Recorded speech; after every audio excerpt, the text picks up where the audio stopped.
Hello student, class 6 subject science. चलिए continue करते हैं अपनी क्लास। तो आज पढ़ने वाले हैं earth as a magnet. The earth act like a huge magnet. Earth जो है एक बहुत बड़े मैग्नेट की तरह काम करती हैं। इवन बिफोर द ईयर 1600, लगभग 1600 साल पहले, when sir William Gilbert made many test with magnet. तब जब सर विलियम गिलबर्ट ने बहुत सारे टेस्ट करे मैग्नेट को लेकर, it was known that the earth was magnetise. तब ऐसा देखा गया कि अर्थ जो है वो मैग्नेटाइज थी। Gilbert studied and described the way in which earth act as a magnet. Gilbert ने स्टडी करा और यह डिस्क्राइब करा कि अर्थ जो है इस तरीके से एक मैग्नेट की तरह काम करती है। The earth behave much as it would if a huge bar magnet were buried deep below its surface.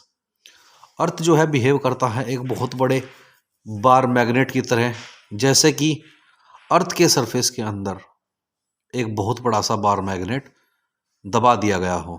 The imaginary buried magnet is slightly tilted from the polar axis of the अर्थ। जो imaginary दबी हुई magnet है वो थोड़ी सी झुकी हुई है polar axis की तरफ अर्थ के।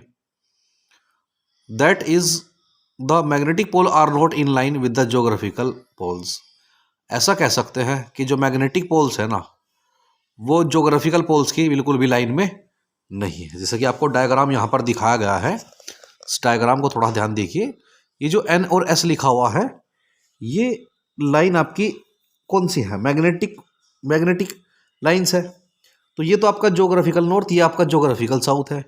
ये मैग्नेटिक नॉर्थ, ये मैग्नेटिक साउथ है। तो थोड़ा सा बैंड है इनके बीच में। चलिए आगे पढ़ते हैं। A compass needle point to the magnetic pole, not to the geographical pole। एक कंपास निडल जो है वो मैग्नेटिक पोल की ओर होती है, बिल्कुल भी ज्योग्राफिकल पोल की तरफ नहीं। Do you know why does a freely suspended magnet always come to rest in the north south direction? क्या आप जानते हैं एक फ्री बिल्कुल लटकाई हुई मैग्नेट हमेशा नॉर्थ साउथ में ही क्यों रुकती है? This is because of the influence of the earth. यह अर्थ के प्रभाव के कारण होता है। Which itself act as a huge magnet with its pole near the geographical north pole. यह इसलिए होता है, अर्थ के प्रभाव के कारण होता है, क्योंकि अर्थ अपने आप में एक बहुत बड़े मैग्नेट की तरह काम करती है अपने साउथ पोल को, its south pole near the geographical north pole. क्योंकि इसका साउथ पोल, इसका जो साउथ पोल है ना, किसका? उस जो मैग्नेट थी वो ज्योग्राफिकल नॉर्थ पोल के पास है। And the north pole near the geographical south pole. और जो नॉर्थ पोल है वो ज्योग्राफिकल साउथ पोल के पास है। It influences all the magnet to align themselves along its north south direction. इसका प्रभाव सभी मैग्नेट को एक साथ अलाइन करने का होता है नॉर्थ साउथ डायरेक्शन में। आगे है हमारा मेकिंग योर ओन मैग्नेट। हम अपना मैग्नेट कैसे बना सकते हैं? The phenomena by which a magnetic material is changed into a magnet is called magnetisation. वह फिनोमिना जिसमें एक मैग्नेटिक मटेरियल को मैग्नेट में हम कन्वर्ट कर सकते हैं उसे हम मैग्नेटाइजेशन कहते हैं। A magnetic material can be magnetise by any of the following method. एक मैग्नेटिक मटेरियल को आप मैग्नेटाइज कर सकते हैं किसी भी मेथड से। पहला है single touch method.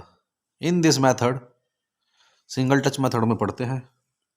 In this method, इस मेथड में, ए मैग्नेटिक मटेरियल से iron bar is rubbed with one pole of a magnet.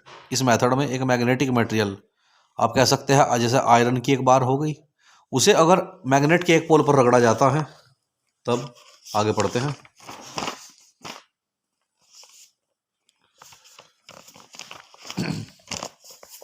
चलिए एक लाइन और, ये मोर टू नो, ये भी जानना जरूरी है, इन्हें पढ़ लेते हैं कि इलेक्ट्रोमैग्नेट क्या होती है। Magnetism could be produced by electricity. A magnet formed by electricity is called electromagnet. Magnetism electricity के द्वारा भी प्रोड्यूस करा जा सकता है, और जो मैग्नेट इलेक्ट्रिसिटी के द्वारा बनाई जाती है उसे हम इलेक्ट्रोमैग्नेट कहते हैं। When an electric current is passed through a conducting wire wound around a piece of soft iron bar, the iron bar act as an electromagnet. देखिए, जब एक इलेक्ट्रिक करंट पास कराई जाती है एक कंडक्टिंग वायर में जो किसी सॉफ्ट आयरन पर लपेटा गया हो, तब वह अरेंजमेंट हमारा इलेक्ट्रोमैग्नेट की तरह काम करता है। It behave as a magnet only as long as the wire bound over it carries current. देखिए, यह केवल तब तक ही मैग्नेट का काम करता है जब तक इसमें करंट फ्लो करती है। Its magnetisation is soon as the current is switched off. देखिए, उसका मैग्नेटिज्म उसके अंदर केवल तब तक है जब तक उसमें करंट फ्लो होगी। जैसे ही आप उस वायर से करंट को कट ऑफ कर दोगे, ऐसे ही आपका मैग्नेटिज्म वहां से फिनिश हो जाएगा। चलिए बच्चों, आगे पढ़ते हैं। डीमैग्नेटाइजेशन। अब आप किसी भी मैग्नेट से मैग्नेटिक प्रॉपर्टी को किस प्रकार से फिनिश कर सकते हैं। Magnet have a tendency to lose their magnetism, this is called demagnetisation. Magnet के अंदर टेंडेंसी होता है मैग्नेटिज्म को समाप्त करने का, उसे हम मैग्नेटाइजेशन कहते हैं। Following method can be use to demagnetise a magnet. कुछ मेथड का इस्तेमाल किया जाता है किसी मैग्नेट को डीमैग्नेटाइज करने के लिए। पहला है हमारा हीटिंग स्ट्रांगली। अगर हम उसे बहुत तेजी से गर्म करें, लिखा हुआ है heating the magnet with naked flame will demagnetise the magnet quickly due to the increase vibration of the magnetic particle in the magnet. अगर हम किसी भी मैग्नेट को गर्म कर देते हैं तो वह मैग्नेट डीमैग्नेटाइज हो जाती है, अपनी मैग्नेटिक प्रॉपर्टी खो देती है बहुत तेजी से, क्योंकि उसमें जो उसके मॉलिक्यूल्स या पार्टिकल्स हैं उनके वाइब्रेशंस बहुत ज़्यादा तेज हो जाते हैं मैग्नेट के अंदर, और वो उन्हें लूज करके एक अलाइंड कर देती है, जिसके कारण वो मैग्नेटिज्म खो देती है। ठीक है बच्चों, चलिए आज के लिए हम इतना ही पढ़ेंगे, बाकी हम कल नेक्स्ट वीडियो में डिस्कस करेंगे। Thank you class.